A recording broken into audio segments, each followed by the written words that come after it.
that'd be great.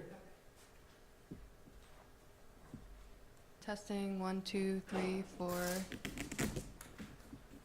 you want to test yours? Sure. Test 1, 2, 3, 4. What you plugged in? Hello, hello, hello. Sounds Test 1, good. 2. You good? Thank you.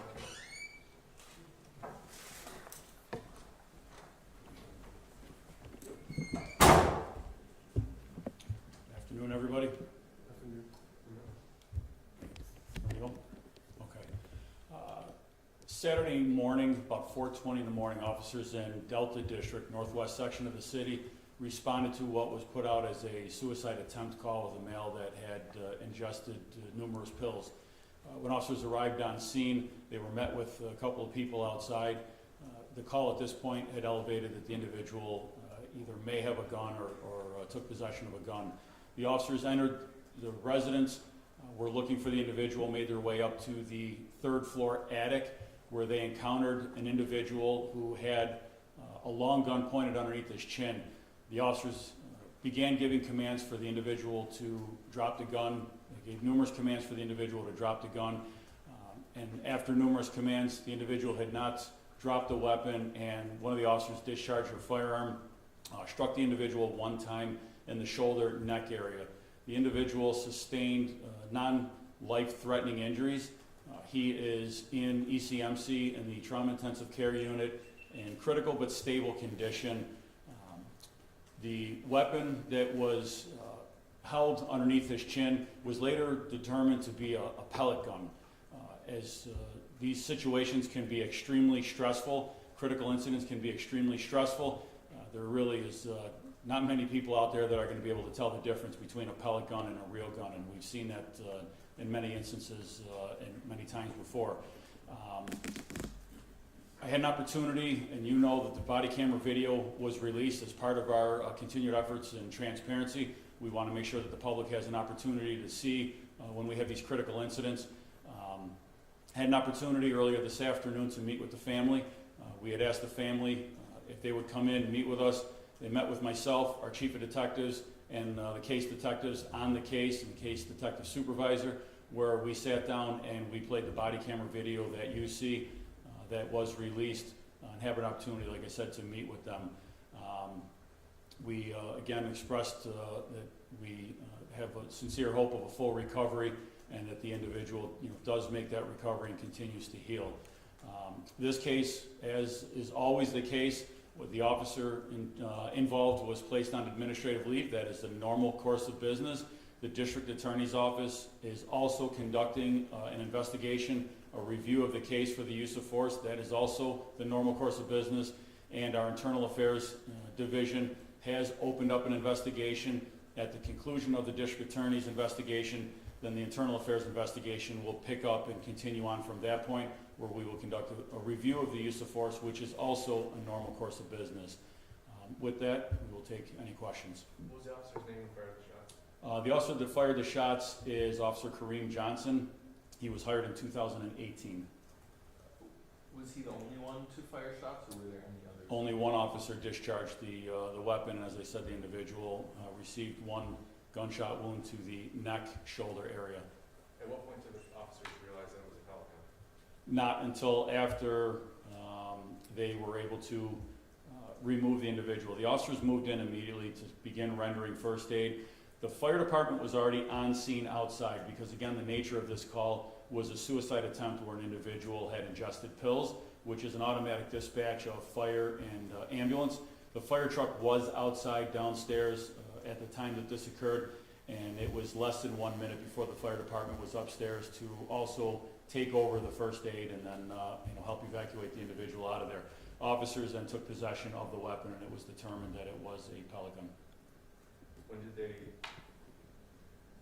is it from the body camera show that it didn't appear they learned about the weapon possibly being there until they entered the house, right? Correct. In terms of behavioral health, the unit that exists in Buffalo Police at this moment, I know that based on the hours that we discussed with that team, they weren't working at the time. What procedures are typically followed by officers when entering a situation where they have a suicidal call if they aren't trained in that specific purview? So this type of call, and there are different type of mental health calls, this was a call where an individual was reported to have taken numerous pills. That kind of lends itself to be a first aid type of a call. When they went there, that's why the ambulance, fire were also dispatched.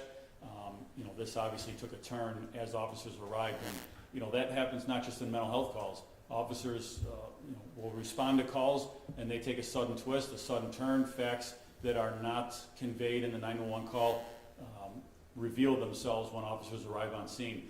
This type of call, even if behavioral health team was working, again, it was about 4:20 in the morning. They are not working during that time, and neither are the clinicians. This would have been most likely a normal dispatch type of a call for our sector cars anyway of this type of a call.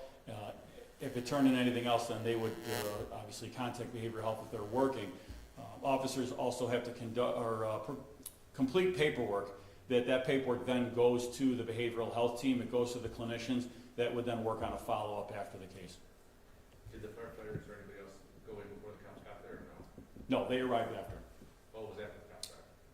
The way that I saw, they arrived after, but no, the police officers went in first.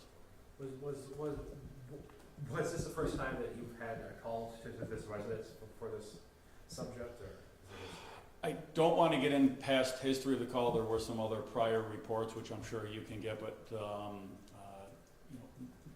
what I saw was nothing of a criminal nature against individuals in the house. So, In terms of the care that the individual's receiving, I don't know if Buffalo Police is involved with ECMC or he's been referred to care at all. Anything that you can discuss past that he's at ECMC?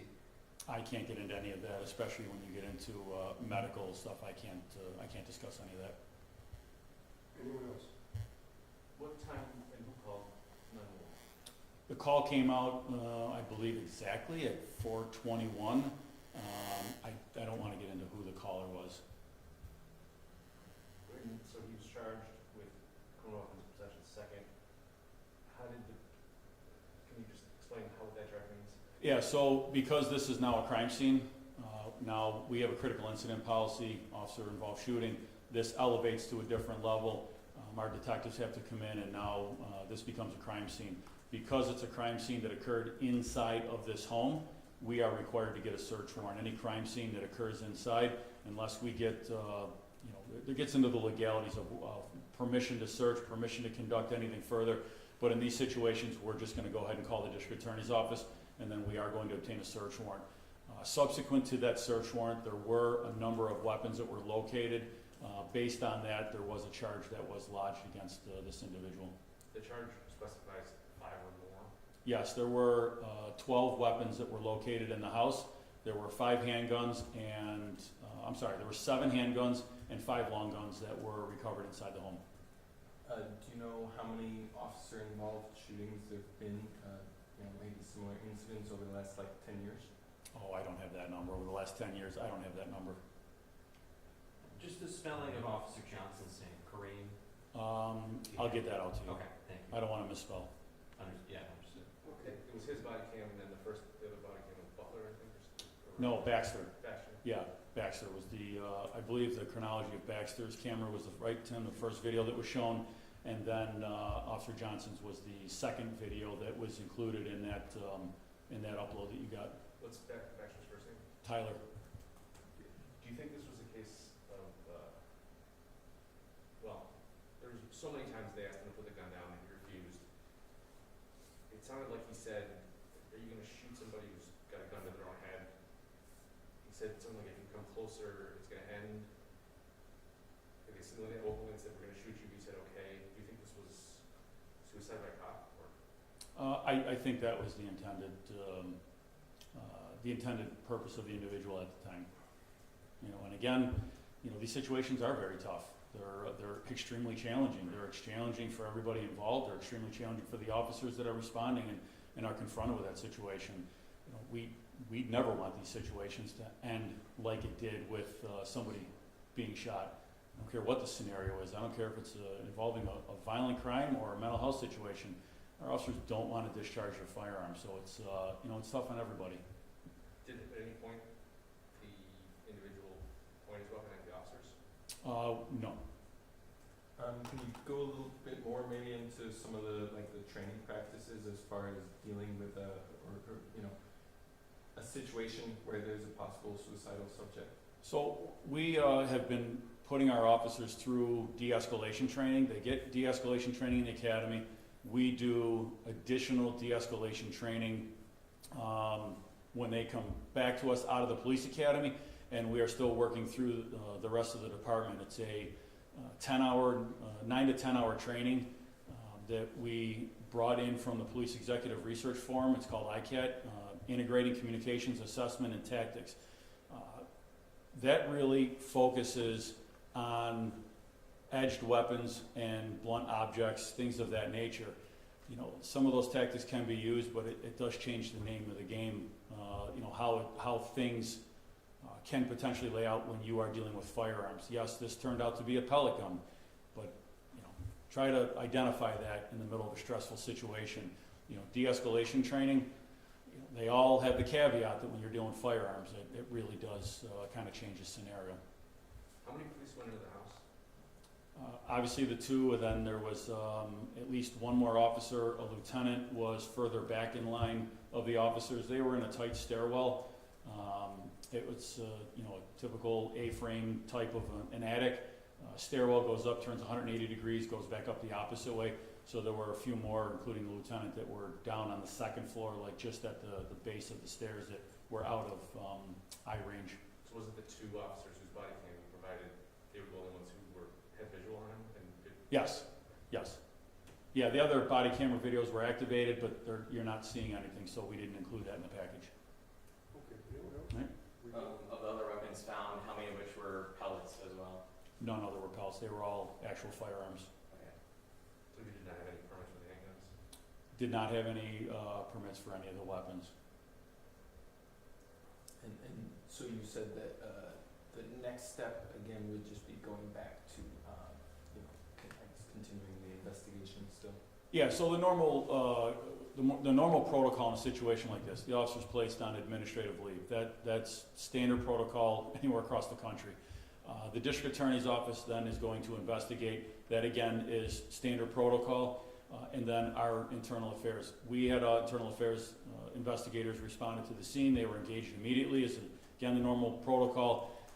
We are limited as to what our internal affairs investigators can do until the district attorney's office determines, you know, where their investigation goes. Then at that point, then we will increase our investigation and take it. We'll have an opportunity at that point to actually speak with the involved officer. Are the actions of both Officer Johnson and Officer Baxter being looked at, or is it only Officer Johnson, given that this was, it was his gun that was fired? I mean, we look at the whole scenario. We look at every single instance of use of force in this department. Every single time that there is a use of force, no matter what it is, we are required to complete a use of force report, and then those reports are looked at and examined, again, as a normal protocol by internal affairs. So that's the standard practice.